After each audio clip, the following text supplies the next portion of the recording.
자, 그러면은 두 번째 시간은 뭐 할 거냐면 용도지구가 나오는데, 용도지구는 조금 복잡한 것 같은데 한 3번 정도만 읽으면 용도지구 무조건 한 번에 맞출 수 있습니다.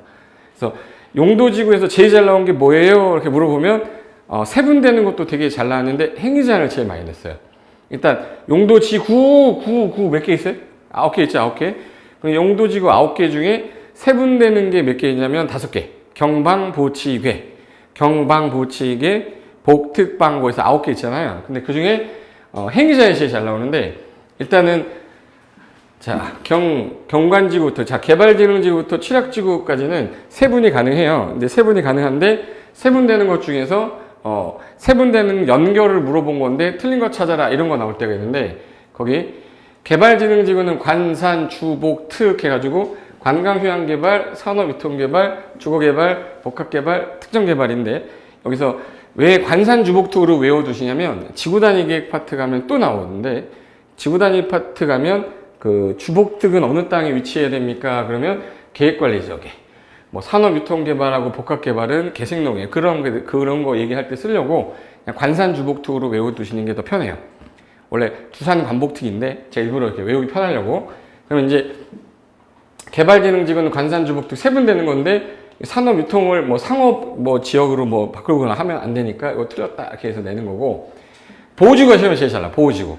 예전에는 보전지구가 있었고 이제 보호지구가 있었는데 하나로 통합하면서 역중생, 역사문화 환경, 중요시설물, 생태계 보호지구에서 역중생으로 기억하세요. 그 다음에 경관지구. 경관지구는 이제 자연경관, 시가지경관, 특화경관에서 예전에 수변경관이라는 게 있었는데 그게 특화로 바뀌었어요. 그래서 물 관련된 거다 그러면 특화로 가요. 그래서 자시특이라고 그래요. 그래서 이게 경찰관이 특별히 좋아하는 애들 있어. 경찰관은 특별히 좋아하는 애. 예. 자수해라 이 씨가 자수시 이거 기억해야 돼. 자수해라 이 씨가지 뭐야? 특화. 특별히 좋아하는 애 자시특이라고 그래요. 그리고 방제하고 방화가 좀 헷갈린데, 방화지구는 화재 막자고 방제는 제 막자예요. 화재만 뺀 나머지 제는 전부 다 방제야. 그래서 방제지구는 도심지 내에서의 시가지 방제랑 저 하천변의 급경사지의 하천변을 좀 깎아내는 거 막는 자연방지 있어요. 그래서 시방차, 그래서 시가지 방제, 자연방제. 그리고 칠학지구는 뭐로 나눠지냐면 이게 제일 많이 나와요. 우리가 보통 칠학이라고 그러면 다 자연칠학입니다. 근데 개발제한구역 안에 있을 때만 집단칠학이라고 그래요. 그럼 개발제한구역 안에 들어있는 칠학은 무슨 칠학? 집단칠학. 나머지 녹간농자에 있는 칠학은 다 뭐로 찍으세요? 자연칠학. 일단 여기까지는 세분이 되는데, 재작년까지는 고도지구가 최고고도랑 최저고도로 세분이 됐었다가 지금 최저고도 의미 없다. 그래서 현재는 세분이 안 돼요. 그래서 고도지구는 현재 최고 높이만 제한한다. 이렇게 하나 기억하시고, 방화지구 화재 막자 특정 용도 제한. 야, 청소년 뭐 주거환경 저해하는 거 들어오지 마. 복합용도라는 거는 기존의 용도 지역이 있는데 딱 3가지밖에 안 돼요. 일반 주거, 일반 공업, 계획관리에다가 복합용도지구를 지정하면 그 지역의 기능을 조금 더 완화해서 다른 건물을 질 수 있게 해주겠다. 이게 정의예요. 근데 딱 지정될 수 있는 게, 일반 지구에 지정되면 준주거 거를 가능하게 해주고, 일반 공업에 지정되면 준공업 걸 가능하게 해주고, 계획관리 지정되면 다른 걸 가능하게 해주는데, 요게 시험에 재작년에 나왔던 거예요. 개정되면서. 그래서 요거 세분은 안 되는데 딱 정해진 땅이 세군데다.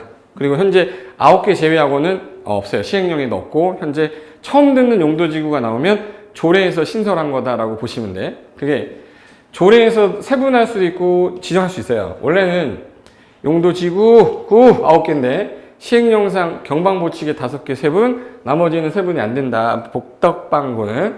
근데 조례에서 세분할 수 있는 지구가 3개가 있어요. 경중특이라고 해서 경관주거, 중요시설물, 특정 용도 제한지구는 조례상에서 세분을 한 번 더 하겠다.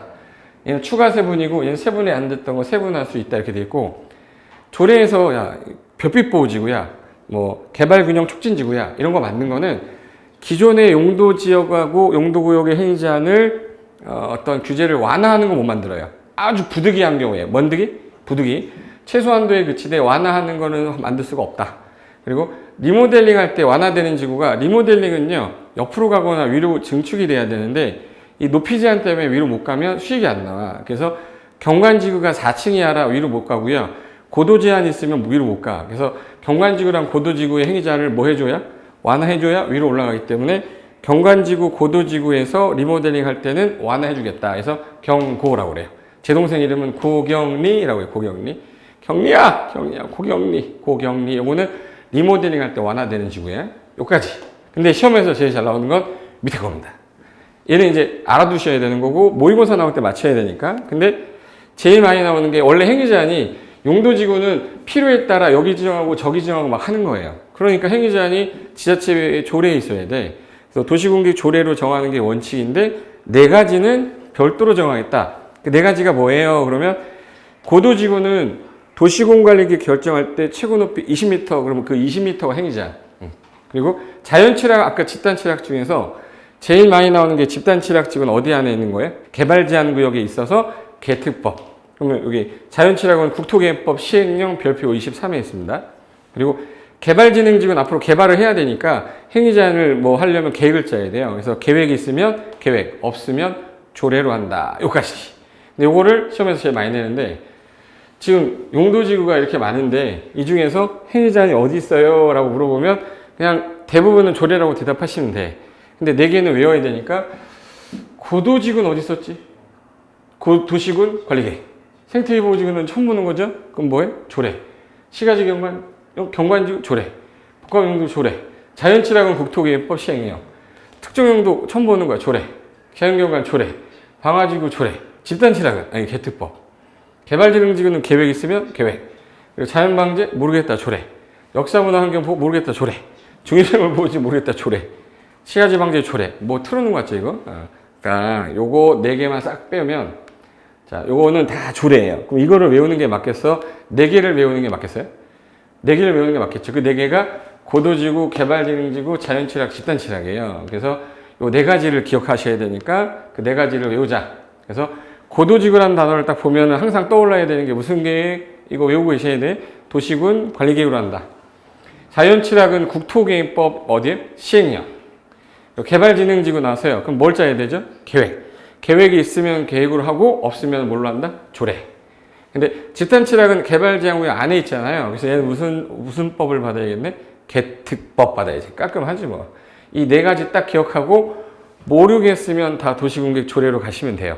암기를 하는 방식은 다 외워야 푸는 것도 있지만 이 네 가지를 외웠으면 처음 듣는 거다 그러면 조례로 밀어버리면 내 암기할 분량이 줄어드는 겁니다. 그래서 간단하게 정리해서 암기하는 거니까 요 정도는 암기하고 계셔야지 앞으로 내가 용도지구 문제 났어. 그럼 이제 행위제한 나오면 다 맞춰버릴 수 있는 거예요. 이해되셨죠?